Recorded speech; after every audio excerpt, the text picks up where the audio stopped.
Hi, everybody. Welcome to Conversations with Busy. I hope you enjoyed today's story. And if you do, please subscribe.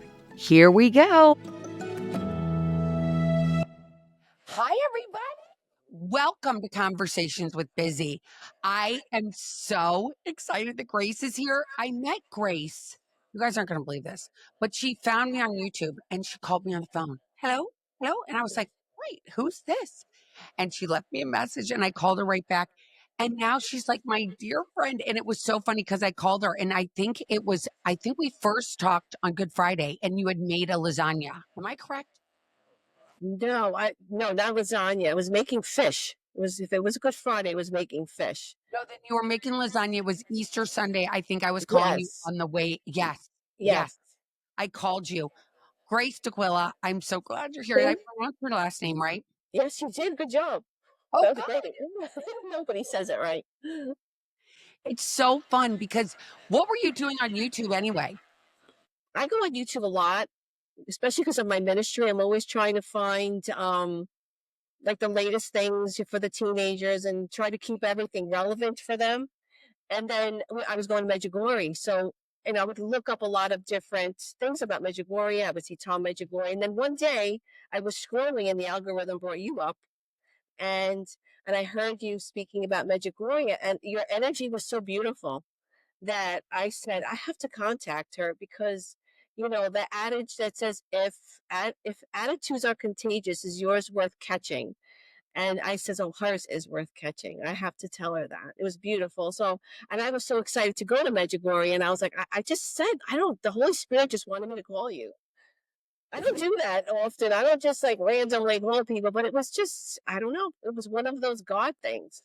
It feels like such a God thing, and I feel so blessed to call you my friend now. I was so excited to hear about Medjugorje, and you guys, I had to do this. I had to record this because there was no way I was going to keep this all to myself because it's going to be so beautiful. So tell me something. Um, Tell us a little about you and your retreats and everything, and how you got into having retreats.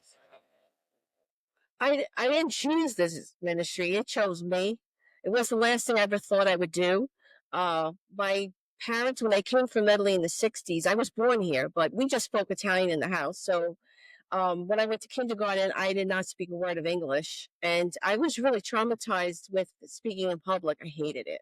I never thought it was just not something I would ever want to do because I would get made fun of for my accent. And now I have a Staten Island accent. But I just never liked public speaking. And then when my children, I have three daughters, and when my oldest one she was around in her teenage years, and then my middle one was in her early teens, and Christina was 5. And I was thinking to myself, I hate the music that they're playing. It's terrible. And I really started to go back to the church through different situations that happened. I really got on fire for God, and I wanted to share the message. And then this again, like it's like synchronicity, how God puts people in your life. I met a woman. We started this ministry at the friary on Toad Hill, the St. Francis Friary. We started doing retreats there. We were doing like 150 retreats a year. It was crazy. We were getting schools from Brooklyn, Jersey, like all over the tri-state area, of course, Staten Island. And then we got so busy, the priest said, I just can't keep up. And we wound up going out on our own. And we started Simple Faith retreats. We worked together for a really long time. We would go to the schools, or the schools would come to us on different locations. And then I went out on my own. Colleen took Jersey, and I took a lot of Staten Island. And then I started Inspired by Grace. And 26 years later, this is my 26th year of ministry. And so it's just days of spirituality for the teenagers. I do communion retreats, confirmation retreats. I've done women's ministry. I've led women's workshops, prayer groups for many, many years. And still doing it. Yesterday I had a communion retreat. Tomorrow I have a communion retreat. So it's been a blessing. And that's how I started my work. And how that led me to Medjugorje is that what I just wanted you to repeat the question. So no, you were perfect in what you Okay. with your I with didn't your know. I didn't want to retreat. go too far. I want to ask you. So when you were growing up, your parents came over from Italy. That is so, they were, how old were they when they came here? My mother was 28. My father was 34, 35. He was a little older than my mother. They were both tailors. They worked. My mother was a seamstress who made dresses. My father was made all kinds of suits, worked for Barney's. He was very. They're very talented. We're very talented, and yeah. So I really didn't like public speaking. And when this position opened up at the friary, I remember saying to the Lord, like, I can't do this. I can't get up in front of people and do it. Like I wanted to, and I heard in my heart, do it afraid, and I'll give you the strength. And from that point on, it just I was nervous doing it in the very beginning. I had like 200 people in front of me. I'll never forget it the first time. I got literally thrown into the whole thing. And it's just been such a blessing. That's how it all started. And it's so wait, I want to go back to your childhood a little bit. So I know that it was not easy. So your parents are not even speaking English. They're here, No, they're tailors. Are you the baby of your family? I'm the oldest.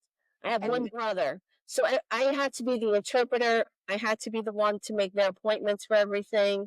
Yeah, it was I got thrown into the whole thing. Like it was, really not a childhood because I had to take care of them. I felt very responsible. at a young So age. at a very young age, yeah, I felt very responsible because I learned the language really quick. When I went to kindergarten, I didn't understand anything, but they say you sink or swim when when you're young, you do it. Like I picked it up pretty quick. And so then I became their interpreter. Wow. And Yeah. did you guys go to church all the time? Was church like Right. a big Well, that's one thing, the Italian culture, faith is everything. My mother, when she came to America, and I share this on retreats, she was very depressed because in Italy, everything revolves around the church. Every activity, every weekend socialization, somebody's sick, everyone comes and helps and pitches in. And so she felt really like depressed. She fell into a deep depression for a long time. And once we moved from Brooklyn, we lived in like Williamsburg, Brooklyn, then we went to Glendale, Queens. She really got involved in the church, and her depression like started to lift. She joined the Holy Spirit groups and the Padre Pio group, and she then found her purpose. Yeah. And You imagine moving from Italy to America where everything's different. And she had none of her friends, none of her family. She couldn't no, go down and ask her mama for help or mommy for help or anything. She couldn't do anything. And can you imagine how lonely that must have been? yeah, it was. She was very lonely. I mean, she came. She was pregnant with me. They took the boat over, and I remember her telling me like she was so sick that on the boat, being pregnant, so she was going to lose the baby and everything. And it was. I can't imagine like leaving everything behind. I mean, obviously, like my father had his brother here because back then, to do it legally, that was the way to do it. You had to show that you had a talent to offer. You just couldn't come here, and so we had my uncle here. It's called, calling them. You kind of sponsor them over, and then my father, he was working as soon as he got here. He worked. He believed in hard work, not taking anything for free. They were all about work. Work is good for the soul. They were very, very religious. My mother was especially religious. Very into her faith, Catholic faith. But it was hard till she found her people. How old were you when she found her people? I was probably in my teens. Yeah, it was hard. It was really hard but no, I get it. Now looking back, I think I get it. I wouldn't want to. I can't imagine doing that. Leaving my mother, my sister, and brothers, and all everyone, and then coming and not speaking the language. So it was It really was hard for good back her. then. Like now, at least if you come into the country, and I know here, especially in Miami, like if you can't speak English, we'll all accommodate you and speak Spanish. But when you're Italian and you're coming to America and being young and having to figure out like what it is to be a grown up, you had no idea. And you're interpreting these things as a little kid and you're like, I don't know what this means. I'm just saying these words. Yeah, Yeah, I mean, if we had to call the electric company or the phone company, it'd be like, Grace, you have to. I'm like, okay, yeah.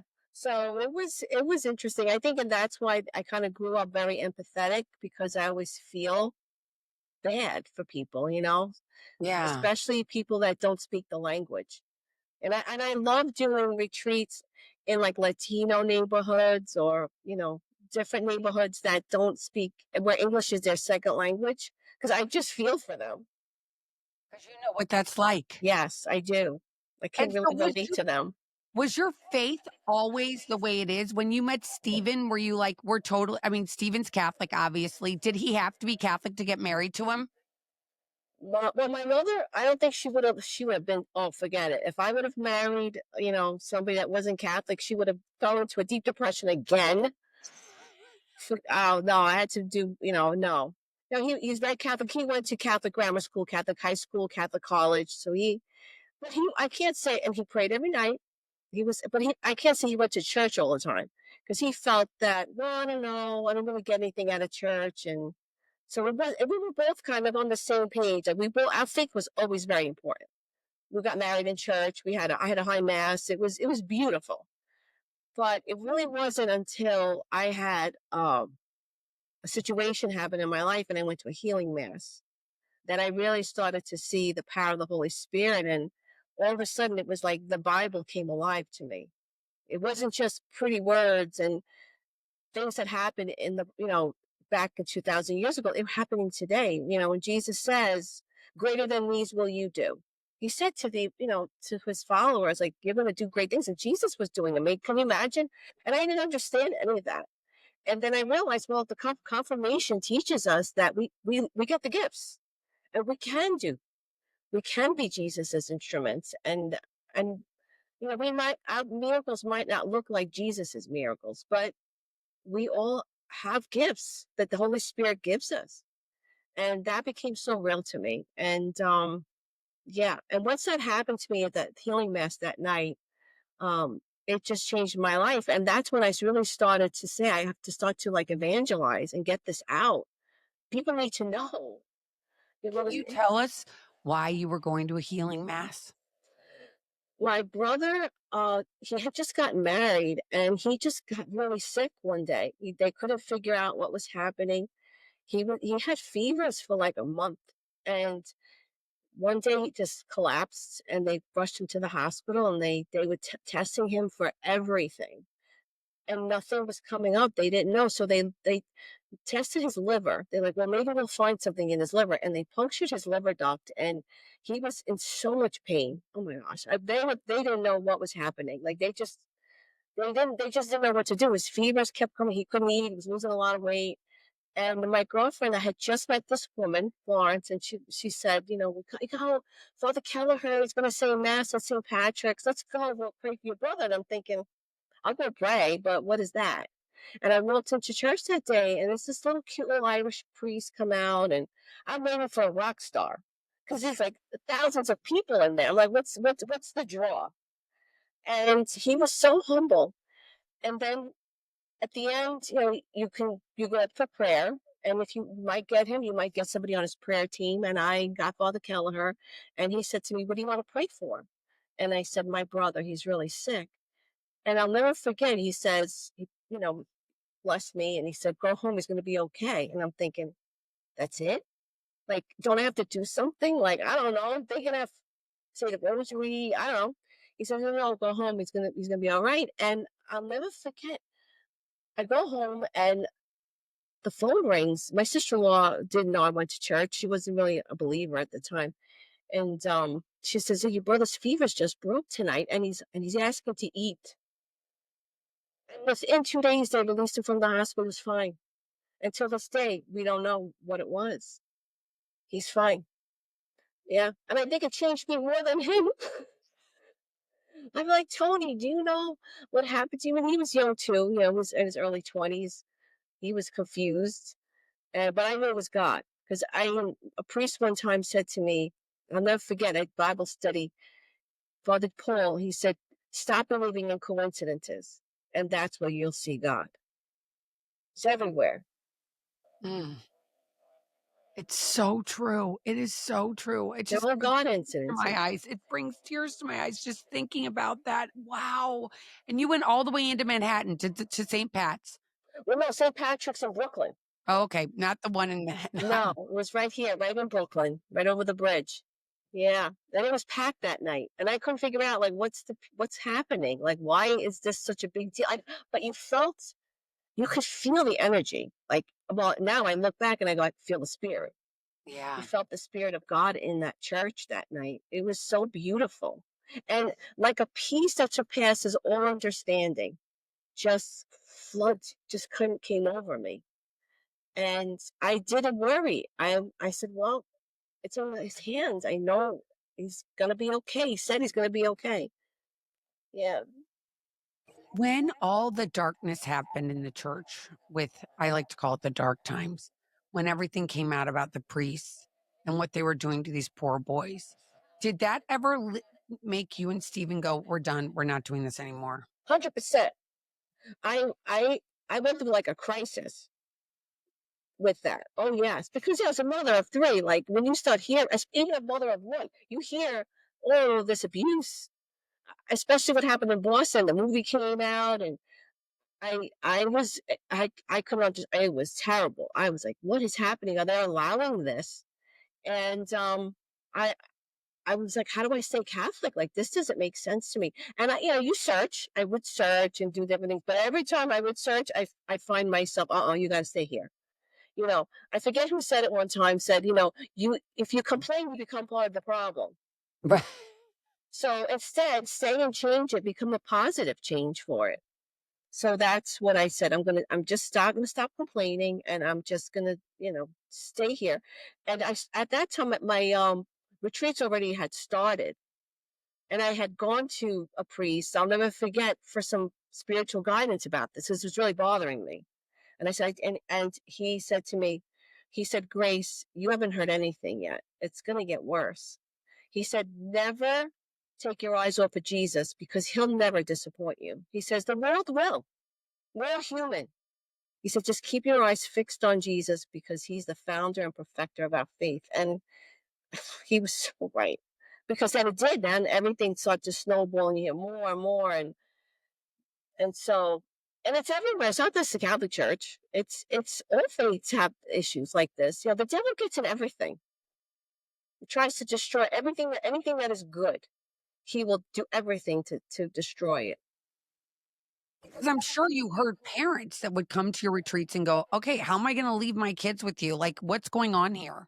Yeah. Well, not with me, because there was never an issue, because number one, the retreats were, teachers, and it wasn't the women that were the problem. You know what I mean? Yeah, Yeah. no, that was never an issue for us.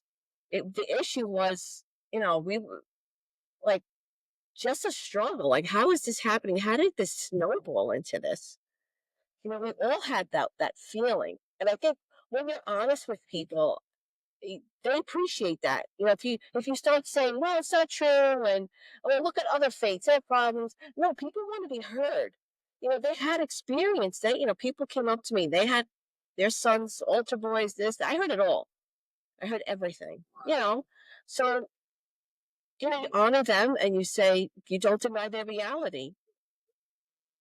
Well, Happened. God picked the perfect person to defend him, right? And say, guess what? It's not me. It's the human race. It's not Jesus. It's not God. No, never look to man, because they'll disappoint. Right? Always. We all do. It's funny, because Father Dylan Calloway said in Medjugorje, in one of his homilies, he said, everybody wants to, talk to me, or, think, because he's the celebrity priest. He said, hang out with me for a week. He said, and you won't think I'm that cool. I annoy you. I thought that was so beautiful. And I said that to him. I said, I thought that was so true. Hang out with anybody, right? What's that saying? Familiarity breeds contempt. Yes. Right? I mean, and it was so human. I thought that was really special for him to say that. It's true. And so Medjugorje, you started hearing about it in 1981. I started hearing it right from the get go. Yeah. And then my mom started to work for Radio Maria, which is why Radio Maria started was because of Medjugorje. So she started to work for Radio Maria, and so I knew right from what was happening right away, and I really wanted to get there, but I didn't have the desire to go to see Mary. It wasn't. I loved Mary. I've always felt she was very important, but I always felt Jesus was the king, right? I pray to him, and Mary was his mom, and we honor her. And I think maybe because I didn't have that close relationship with my own mother, that I just didn't feel drawn to have that devotion to her. And so when I said to myself, well, someday if you want me to go there, let me know and I'll go. And I left it there. And when I lately, like when I talk about on confirmation retreats, we talk about the miracles Jesus performed. And it's the first one the kids always say is the wedding of Cana. And so I said, I started to research that and pray about it. I said, wow, it's really interesting. Jesus, that was his first miracle. And the Blessed Mother was the one that said, do what he tells you. And those are her only words, her last words that they tell us in the gospel that she said is do what he tells you. And so I started, and the more I said that, it was weird. I started to almost oh, wait a minute, this is amazing. She told him, and he wasn't ready. He said, what do you want me to do? It's not my time yet. And she just ignored him. And she's like, yeah, it is. And she told the servants, go do what he tells you. And at that point, he honored his mother, and he turned the water into wine. And I started to really, the more I preached that and spoke about that miracle, the more I'm like, wow, she was really something. And her sacrificing and I really, all of a sudden, I started to just feel her presence around me. And then we bought a place in Ocean City, Maryland, last 2 years ago. And I'm thinking, okay, I have to go there. I think it's something with Mary. There were just so many God incidences surrounding even that with Mary. And so then I happened to say something to my girlfriend, and she said, Dan Calloway, he's having a pilgrimage there, but it's not for another year and a half. So we're like, let's do it. And it was amazing. It was, the whole thing was really a God incident, just from the beginning to the end. Okay, so now can't wait to hear the deets. Okay, so tell us what happened. So you got there on uh, We left on May 2nd. We got there the 3rd, Saturday. And then did you fly in? Where did you fly into?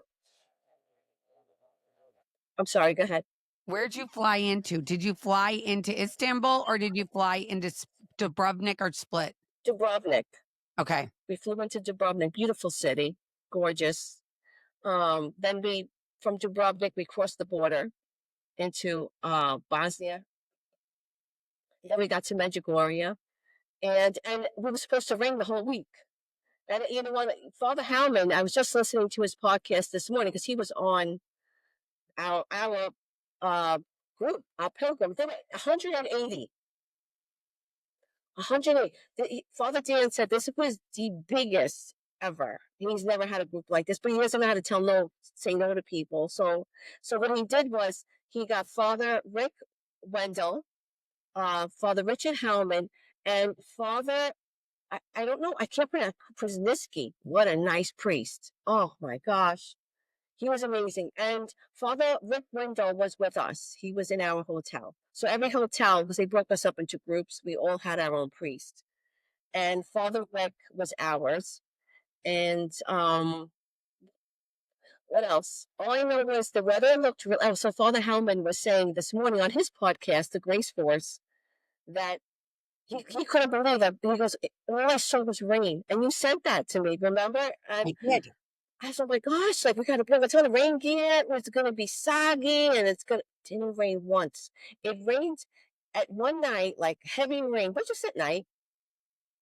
It was amazing. No rain. And was it Father Dan? I don't know. Oh no, it wasn't Father Dan. It was Slava, our She's amazing. She's with 206 Tours. Slava was the best. She said, "I don't know, you Americans must have some pull because it was supposed to rain here for the whole week and nothing. It was cloudy and sunny and 70s. It was like perfect weather to walk because you walk around a lot. You Yeah, do. You walk a it's lot. a You lot walk. of walking, Hmm. but you don't realize you're walking. It's just beautiful. It's just like it's so peaceful, and everyone is children and parents and families. It was just, I said to my daughters, like, you have to get there. At some point, get there. Bring the children. It is so interesting because for me, when I got there, I didn't know what I was, I didn't really have any expectations.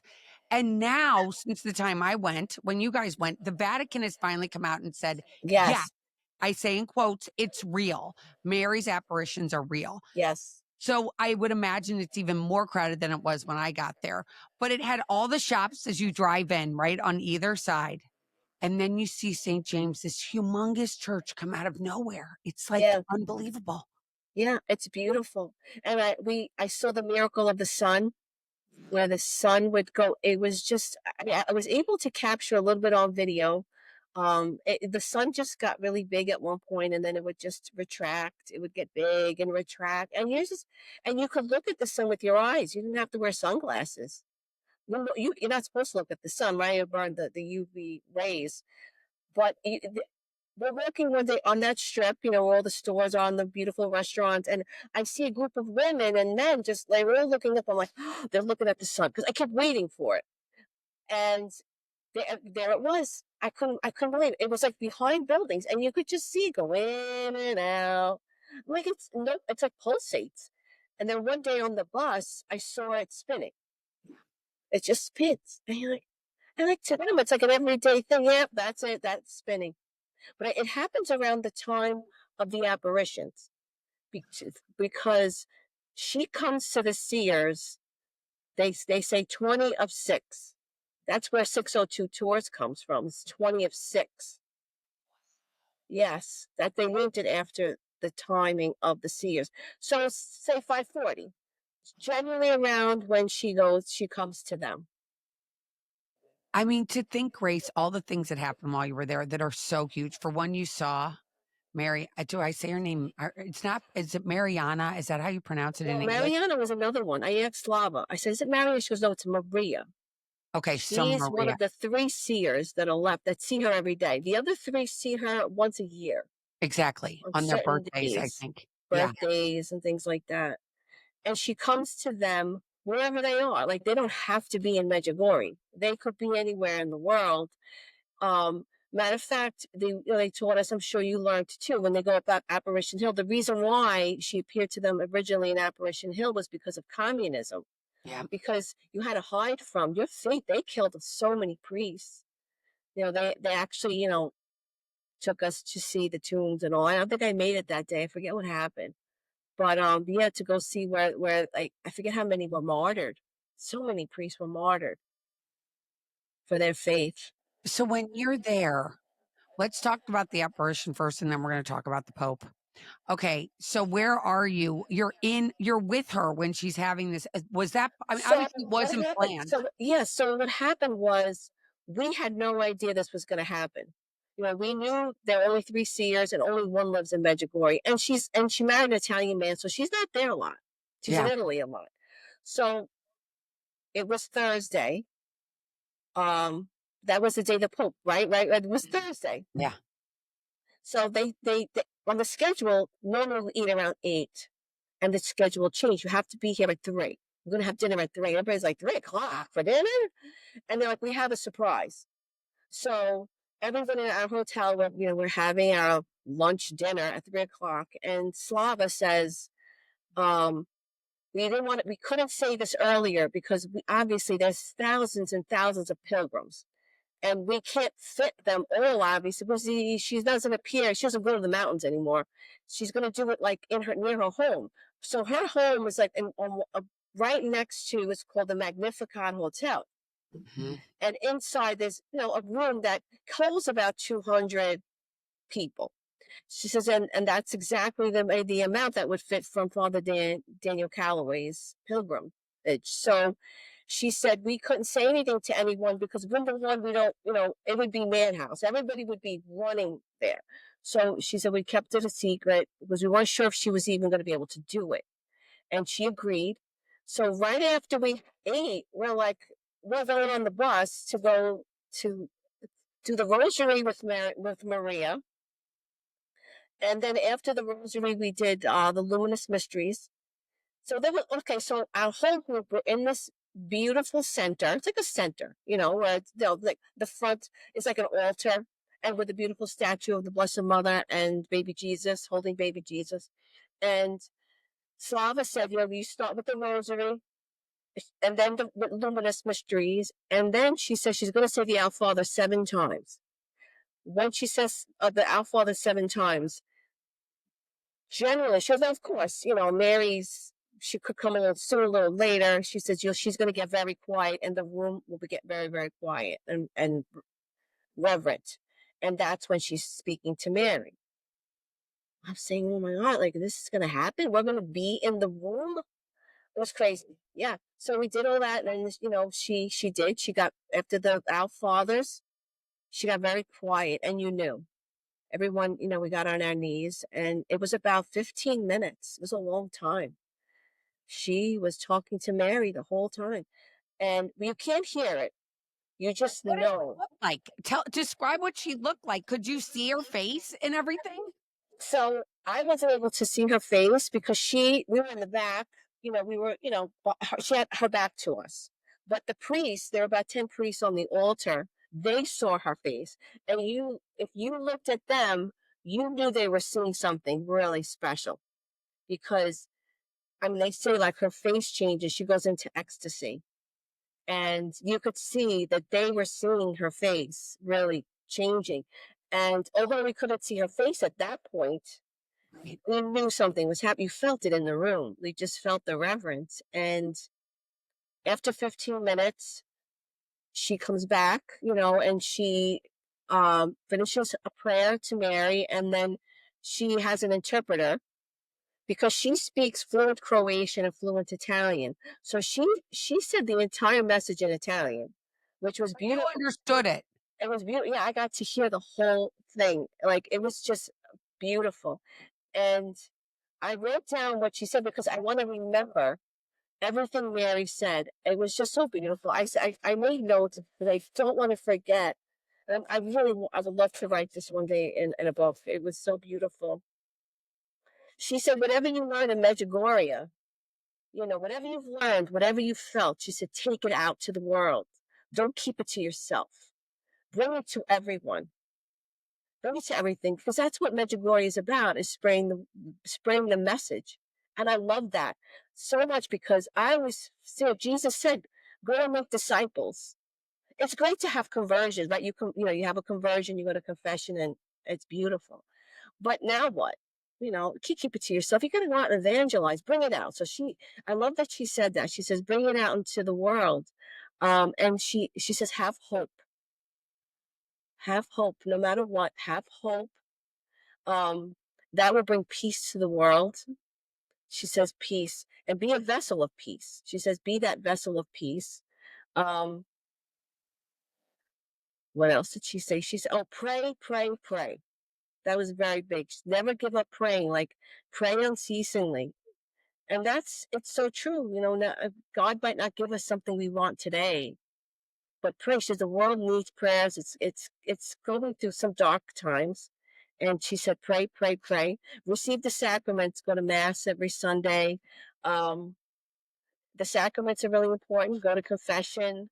And I love that too, because, people say, why do I have to go, receive the sacraments? What's the point? I would say it's an outward sign of an inward grace. You might not see it work right away. You might think, wow, but it's happening inside. It's changing us from the inside. She also told us that, this was really got to us, all of us. She said, Mary said she saw us all in the room. She saw our hearts. She knows all our prayers. She's taking them to her Son. And she said, anything that you have purchased to bring home that is holy, that you want to share it with your family, friends, for yourself. She says, I'm blessing all of it for you. So she personally blessed everything that we purchased and that we had with us. Everything we had, even, she says, and even if you don't, she said, and if you don't have it with you and it's back, it's all blessed. She knows it all. It's all, she personally blessed everything. So it was, we were all crying. It was like just such a beautiful moment, especially when she said she saw us. I was like, wow. And one thing that Maria said, which I found so interesting, when she first turned to face us to interpret what Mary said, she said, one of the hardest things I have to do, she says, is say goodbye to Mary and then turn around and face you. All of us, not just all of us. And at first and of course, we all laughed, but we knew what she meant. Like your heaven is perfect. Mary is perfect, right? It's beautiful. And then you have to turn around and face us. You have people that are sick, people that are, going through things, and humanity, right? It's broken. So I felt that. Like, I could see that. I could see. It's just that's the hardest thing. Yeah, imagine. She said, is leaving that heaven, vision of heaven, and turning around and going on back in the world. Yeah. So, and then after that, she went up to the messages that I was just telling you. Trying to think what else she said. With the darkness, what did that mean? Like she saw darkness. Like that to me is like there's darkness in the world. What do you think she meant by that? Well, I think what she meant was the hardest thing was to turn around and see all of us. Not that she meant it like in a bad way, but just that, think about it, like if you're on this, you're seeing something so beautiful, right? The veil is lifted, so God allows her to see heaven, see Mary, everything is perfect, right? And then you say goodbye to her, and then you got to turn around and see all the people. Who's got walking canes? Who's a mess? Who's you know, I don't know if she reads hearts, but you just looking at people, you go, and that's this side of heaven, right? It's gonna be suffering, but on the other side of heaven, when we transition to heaven, that's gonna be amazing. Like what she sees. All of everything is fine. So you're like, oh, back to reality. When you go on vacation and everything is great, and then you come home, you're like, oh, back to the drawing board. Yeah, I kind of felt that that's what she felt. It was I found that pretty impactful. Yeah. Did you find, because one of the biggest things I took from Medjugorje was knowing that there was a heaven. Like we hear about it from when we're children, right? We're cradle Catholics, as they call us, right? We aren't people that just became Catholic. We grew up being like that. Hmm. And we've heard, oh my gosh, you're going to go to hell if you don't do this, and you're going to heaven and all this. And we didn't. And for me, at least as a person, I was always like, what is that? But when I was in Medjugorje, I was able to finally feel that heaven does exist. Yes, I agree. Like without a doubt that heaven is for real. It's I feel that it's just a piece of heaven on earth. It really is. It's just how do you deny what happened there for all 44 years? It was just Medjugorje actually means in the middle of mountains or so. I forget the actual literal interpretation, but I believe that's what it means. It's the middle of mountains. It was nothing. And Mary knew what she was doing. She chose that place because it was hidden. And she chose these innocent children that, weren't tainted. They were just innocent. And they went through a lot in their life. All seers do, you know, Saint Bernadette, the children at Fatima, and they'll always go through so much, but they do it but they know that what they're seeing, and they can't deny it, and they have the joy. They don't care that they're being interrogated and they were tortured sometimes for their faith. Yeah. So this is 20 minutes to 6 when this happens. So it was around that time. And then, so we started praying before 20 of 6. And the vision started around that time when she went into her ecstasy. And then 15 minutes later, she does the interpreting. Now, everyone all had our cell phones off. Nobody was looking at their cell phones. And we said a final prayer and we thanked her. And then we're all getting up to leave. And all of a sudden, the priest in the front, I think it was them, people were yelling, "There's white smoke, there's white smoke, there's white smoke." And we're like, what? Now everybody's setting their phone out. I'm like, listen, yeah. What were the chances are? So, and Father Howland talked about that today. He said, after the seer gave her message, we're all getting ready to go, and white smoke. And then to find out that it's an American as we're on the bus. I think we found out we were traveling back on the bus because we didn't know right away who he was. That was amazing because here was a group of Americans with Maria. Again, like the synchronicity of it all was just, you can't make it up. The real Americans, we could have been a group of Italian people or from all parts of the world. No, we're Americans. Father Dan Calloway's group was in there with Maria. It was just meant to be. Yeah. We were all in shock. Like, how is it possible? So during her apparition, the white smoke was coming out. Isn't that crazy? We'll never forget where we were. And It's one of those things. were all the church bells going off and everything in Medjugorje? I don't remember. I don't know. I think we were just we couldn't believe it. All 200 of us that were there were like, what? Like, what happened? We just finished being with Mary, in the middle of this whole thing, and the white smoke, and we were just all in awe. Just walking around like in a daze. Like, what was that? Yeah, that was so God. I don't know. Only he could prepare something like this. It was nothing we expected to be a part of. We were all in the room, and everyone just like it was just in unison. Everyone just like clapped, and it was like a joy-filled time. Yeah. That's so crazy. And them pouring, oh my It's gosh, there's just white. that's what Medjugorje is about.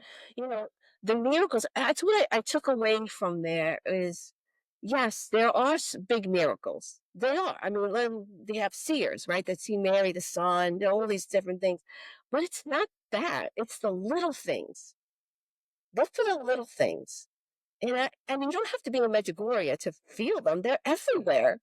Medjugorje just opens your eyes to it.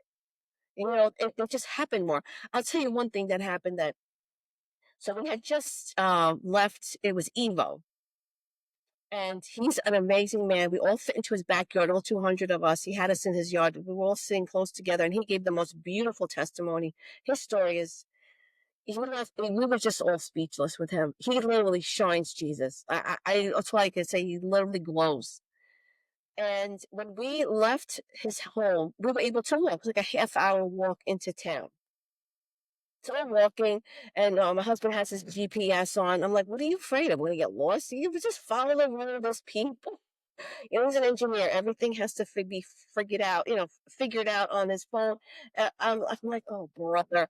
And he's walking really fast, and I'm like, "Can you just calm down? Look at the beautiful mountains. Take it all in." I go, "Stop and smell the roses, Steve. Don't you want to stop and smell the roses?" Elizabeth cannot make it up. As soon as I said that, okay, so now we're going down this road, and there's nothing. There are some homes scattered about here and there. There's like kind of like a turn, like a little bit of a winding turn. We're turning this winding way, and this smell of roses literally it wasn't just like a smell. It was like, it really hit us in the face. We both stopped and we're like, where's this coming from? And there was a little house in the middle of this, little dirt road. And it was like trellis filled with beautiful red roses. I'll send you the picture. You can't make this up. And we stood there in the front, and I looked at my husband. I said, "Now, what else? What message do you? Do you need like a cast iron pan to hit you in the head? Like this is what?" He was like, "Whoa, yeah." I love when those moments happen to him because as an engineer, everything has to be explained or in a formula, and he's had things happen to him that are supernatural that he don't question anymore. That was, to me, I'll never forget that. It was those little things. It's amazing. Now, did you go to Medjugorje seeking something specific and something unexpected happened? It's a great question. Did I seek something specific? I think I wanted to seek Mary.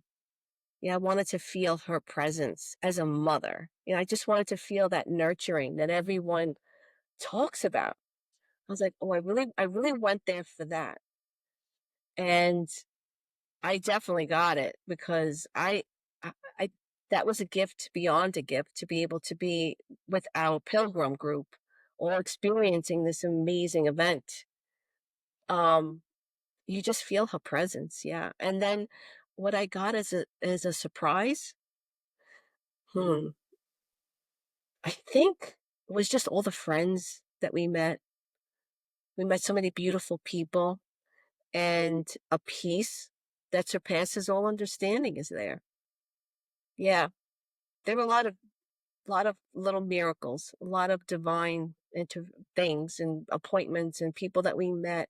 There were so many things. Like at our table, when you first go into, I'm sure you remember in the restaurant, in the hotel, they have everyone, you just pick a table. You don't know who you're sitting with. I sat next to a man that was from Staten Island. My God. I know, I mean, what are the chances of that? I mean, nobody was from Staten Island. Everybody's from all over the country. And he lives in Florida, but he was originally from Staten Island. He knew everything about Staten Island. He grew up in Staten Island. He knew everything. And then this priest, Father Rick Wendell, he has a lot of health issues. And it just so happened that at our table was a nurse and a physical therapist.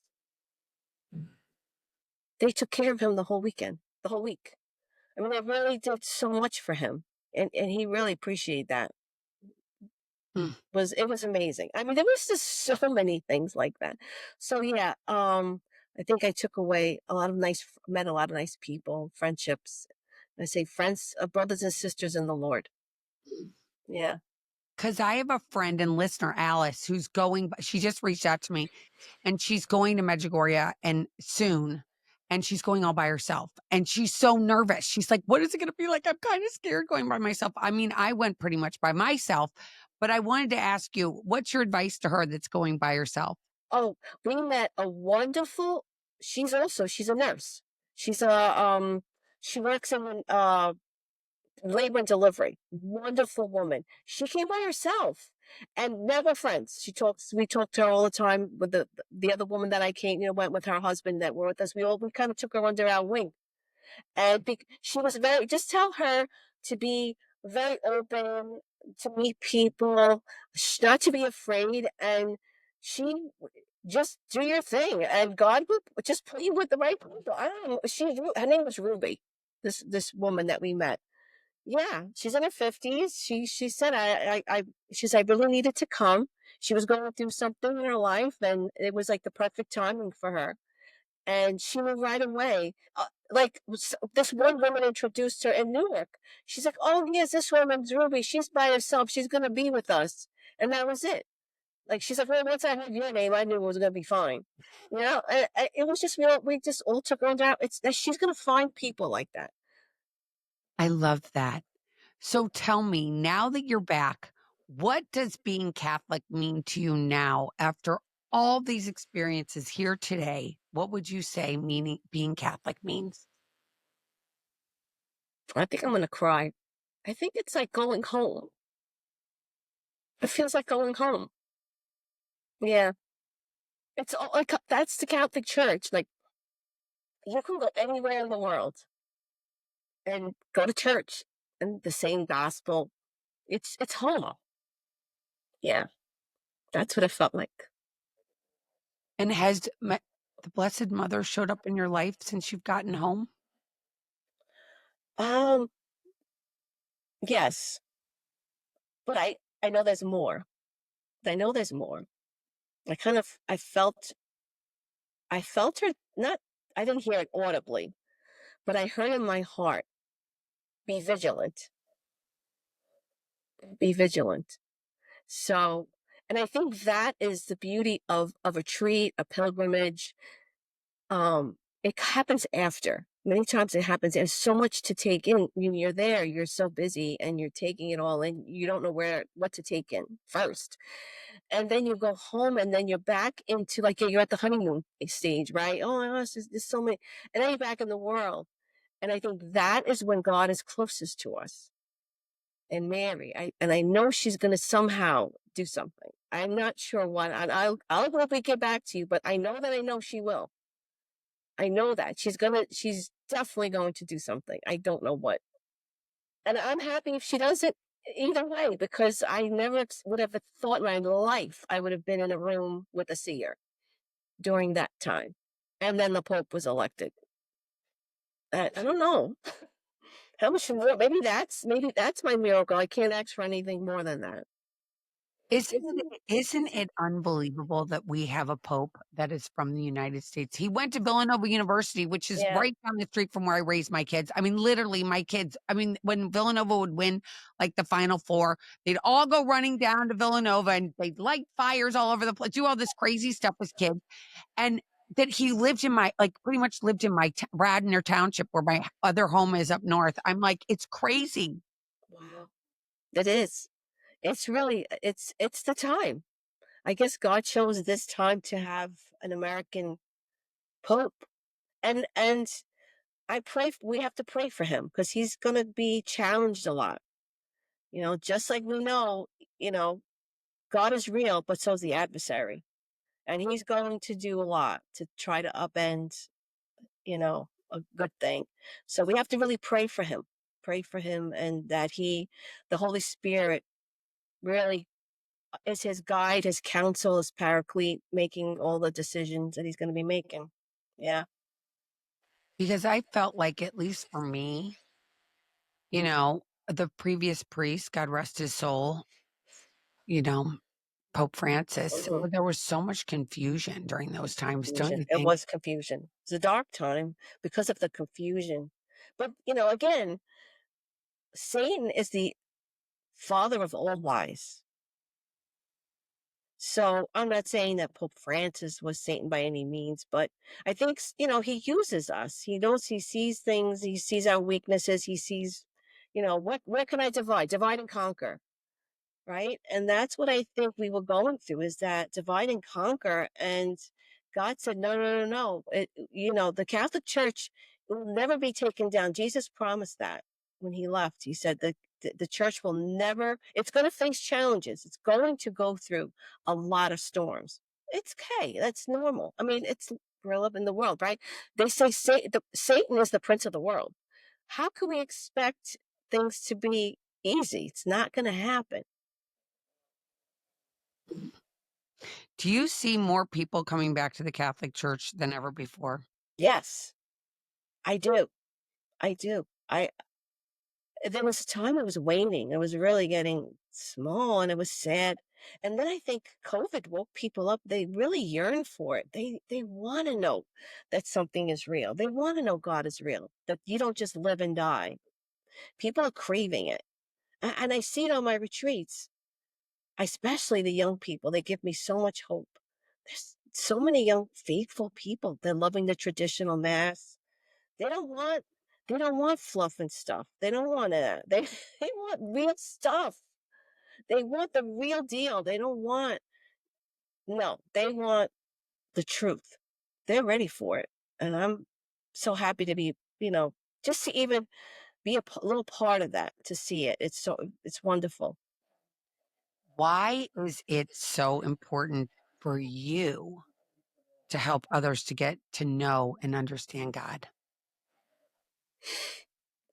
It's just something he put on my heart. Yeah. I don't know. Because it's not something I would have ever chosen. It's just something that I can't even explain it. Because even though I've done so many retreats, I still get nervous in front of people because it's not, my nature. It's not something that I was always shy, but something happens and that's why I always tell everyone, like, the power of the Holy Spirit's real. If I could do this, you could do anything. It's if God calls you to do something, listen, he'll give you the means to do it. It's not about us, it's about him. And that's what I always feel. You know. So if somebody wants to go to one of your retreats, what would you tell them to do? Well, the way I do it now, it's always been like the schools will call me, they book me like a year in advance or whatever, for next year. Like I'll say like the community retreats, they'll book me next year, confirmation retreat. So I do that through the schools right now. Yeah. Are you doing anything just for, let's say there's women out there that want to do a retreat with you? What would you say? I would be open to that. I would be open to that. I think we need to They have one. organize it, like, I've done it, like, at different parishes will go in, we'll do women's retreats, and it's sure, I've done that. I've done it a lot. I did it right up to COVID, and then COVID happened, and, of course, everything shut down, and my women's ministries, we stopped doing all our meetings, um, so, yeah. I always say, like, I've been asking the Lord too, like, to show me where does he want me to go? I love retreats, but I feel like there's something else, and I'm not sure. And that's another thing why I went to Medjugorje. I was hoping, you know, for the answer, but it doesn't happen that way. You have to keep seeking to find it. So I don't know. I'm open to wherever he sends me. I love that. So for someone who's listening today who feels far from God, what would you say to them? That's where he's closest to you. That's where he's closest. And I know that for a fact, because I went through that. And we all go through those times. Um, I use this thing on retreat. I'll say, on a scale of 1 to 10, where's your relationship with God today? 1 being one who's God spelled backwards is dog, to 10, me and God are BFFs, right? And there's no right or wrong answer, right? It fluctuates every day. And then I'll say to them on a scale of 1 to 10, where's your joy level? And most of the time, if not always, the joy level is in direct correlation to your relationship with God. So how do we get our joy level up? Because joy isn't happiness. Joy is knowing that even during the tough times, God is with us. I'm going through, like when my son-in-law fell, off the roof 2 months ago, and I just knew I said, God, he's in your hands. He's going to be okay. And it was scary, but I'm like, not my singers walking around, singing joyful things, but I knew God was in control. And so, but to get to that joy level, you have to build your relationship with God. Go do something. Keep going to church. Go to mass. Pray. Prayer, sacraments, community, and service. That's where you get your joy level up. Prayer, sacraments, community, and service. And that's where you get closer to God. Do something for the take your mind off yourself. Magnify others, and God will magnify you. Do you go to church every day? No. No. No. When I got back from Medjugorje, because when you're there, you go to mass every day while you're there. And then I came back and I started going every morning, and it's at 7 a.m., which after a while became too early for me. But I loved going all the time. One day I'll share with you my my pilgrimage when I was 21 to Assisi. I will tell you that, and I know it was like, oh, every day I got to get up to go to mass. Oh yeah, that was interesting as a 21-year-old. But yeah, no, I don't go to church every day. I pray every day, all the time. So if somebody wants to hear you, they're going to have to be on Staten Island or Long Island for them to hear you at this point, because you're not in Jersey and you're not in the city. You're on Long Island and Staten Island. And if somebody wants to find you, that's where they need to go right now. Can I share your email with my listeners? Of course, Okay. of And they can course. follow you on everything? Well, I'm very careful with my social media because I think social media is not good. So I try to take my own medicine. I tell everyone stay away. So I am on Instagram and I am on Facebook. They could find me there. Okay. But I I'll have have to the send them link. a friend because I'm pretty private that way. But yeah, they can contact me through you. Who knows? Maybe we can have a women's retreat That's what I'm up in thinking. That's Florida. what I'm thinking. And we might even have to go to Medjugorje with everybody. Yes. Yes, I have a And lot of women that want to yes. go. Yes. And One more thing that I really loved about Medjugorje was seeing all of the beautiful priests that were so humble. They didn't have podcasts. They weren't the celebrity priests. People were running up taking pictures. No, there were so many hundreds of them, just quiet. Like they did it because they love God and they love to serve. They weren't. It was just beautiful. I mean, the celebrity priests that I met were wonderful, and they gave so much of their time. But the ones that were just the unknown ones that just went, oh, my heart went to them. I can tell you, I didn't tell you this, but when you were gone, I went to, so down at St. Vincent's, my church down the street, there was a priest, young man who was from Nigeria, I think, in Africa. And he was doing his first mass. He had just been ordained. So there were all these older priests in the front row. Then all these sisters and nuns, and some were older and were wearing brown habits and not wearing the white, bright ones like Sister Elizabeth down the street. And then there were 3 pews, I mean, with young men in all black suits. And of course, I'm running over. I'm like, what are you guys doing? And they're like, we're studying to be priests. There's so many priests here in Florida studying to be young men in my son's ages Wow. becoming priests. It's wonderful. Yeah, God's calling. God's That's cool. calling. It's wonderful. And I think they're more comfortable now coming forward to be priests because that label is being lifted. You know, well, the veil is lifted. We know now what happened. And so I think they're feeling more comfortable, more empowered, which I'm so happy about. I'm so happy. Thank you so much for coming on, Grace. You were Well, so thank you. awesome. I can't wait to meet you in person. You guys, thanks so much for listening. I'll be in touch and you'll be able to email Grace. That's what I'm going to leave. We're not doing social media for her. We're just going to have her email address if you want to reach out to her. Thanks for listening. I hope you will share this with your friends, you guys. Please, please, please. And Elizabeth, you're a blessing. Oh, I love you. Thank you. Thank you.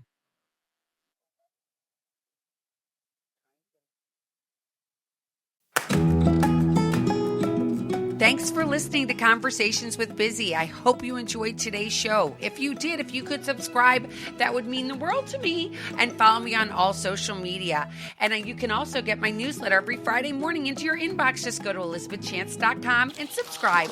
Take care.